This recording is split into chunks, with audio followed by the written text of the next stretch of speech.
Matt Lenihan, Boxing Social. I'd like to be joined by Tom Farrell. Tom, you're about to weigh in for your main event clash with Harlem Eubank. First off, talk to me, how are you feeling? All good, mate, yeah, nice one, thanks, how are you? Yeah, can't complain, mate. I'm coming down here interviewing the likes of you. Talk to me about camp. Everything go to plan? Good sparring, feel ready to go? You know what, I could probably say for the first time in a few years, camp has gone well.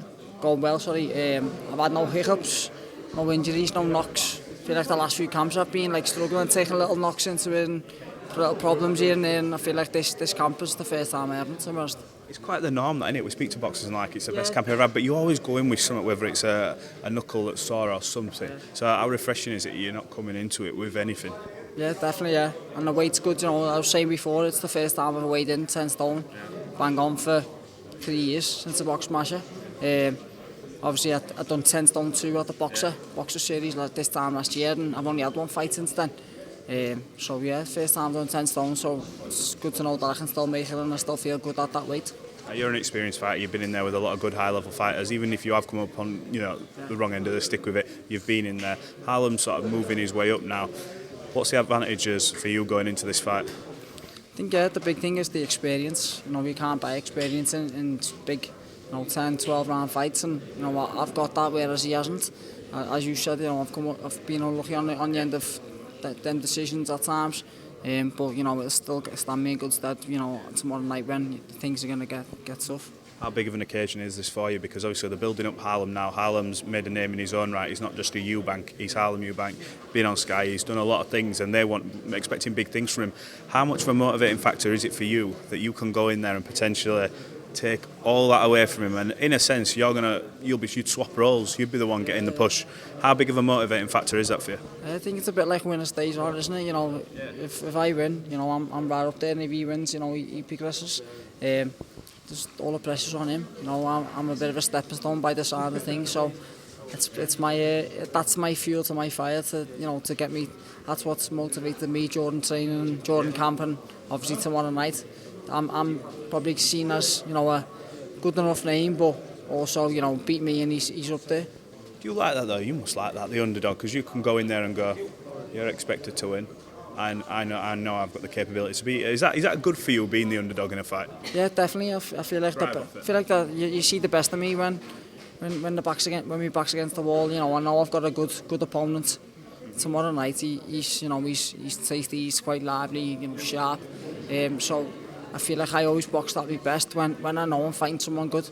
I feel like at times I've been lackadaisy and, you know, maybe switched off at times when I probably thought I wasn't fighting anyone special. So. We see that a lot in fighters. Sorry to cut you off there. When they sort of fight to the level of the person they're with, like you see Tyson Fury sometimes, using him as an example, like a few years ago, he'd fight someone who you're expecting to blow away, and he'd almost get like a bit bored or like ponder his way through rounds, and you think, come on, step it up. So this will get the best out of you, surely, then. Definitely, yeah. I think, you know, I know him in with a live opponent. He's good. You know, he's vastly improved over the last few years, and he's looked decent in his fight. So, no, I'm not taking anything away from him. But you know, I do believe that I have got the capabilities, the skills, and the experience to go with it to be successful tomorrow night. I don't think you can write me off in this one at all. No, absolutely not. Talk to me about the conclusion to the fight. You obviously back yourself to win. How do you win this fight? Do you believe you take him into deep waters, a chance of getting him out of there? I know Eubank's also famous for having a chin, but we've not really seen. I would say Harlem got, I suppose, chin checked in his last fight when there was called a break and someone hit him after the break. So no one's going to be prepared for that. But how do you win this fight on Friday night? Sorry. I think we're going to see how tough he is, because I don't think anyone's seen how tough he is. No one's really pushed him hard enough. I feel like the last fight, he was a bit of a super feather. He was down as a super feather on Boxer, come up to lightweight or light welterweight, and you know, he was quite straightforward. He was boxing his head off, to be fair, Harlem before that. And obviously the language barrier or whatever excuse it was, he hit him with a few cheap shots and hurt him. But to be fair, he showed a set of balls, getting up and continuing. I applauded him for that. But yeah, I think tomorrow night we'll see how tough he is. You know, I'm tough as they come, so you know, I'm ready for whatever he brings. But we'll see how he responds when it gets difficult on the night. Sorry, my light's having a bit of a dance there. Have you got a message for the people supporting you, family back home, people coming down to watch your fight? Yeah, big thanks to, I think there's about 60, 70 coming down to watch me tomorrow. So That's a good turnout, mate. it's a good little turnout for London, especially when the strike's on. And football's on as well. Football's on. The strike's on Saturday on the train, so people are driving down and what have you. Or I don't know how I'm getting home yet, to be honest. I've got the train. I got the train yesterday. There's no trains on Saturday, so I might just end up bunking a lift off one of them.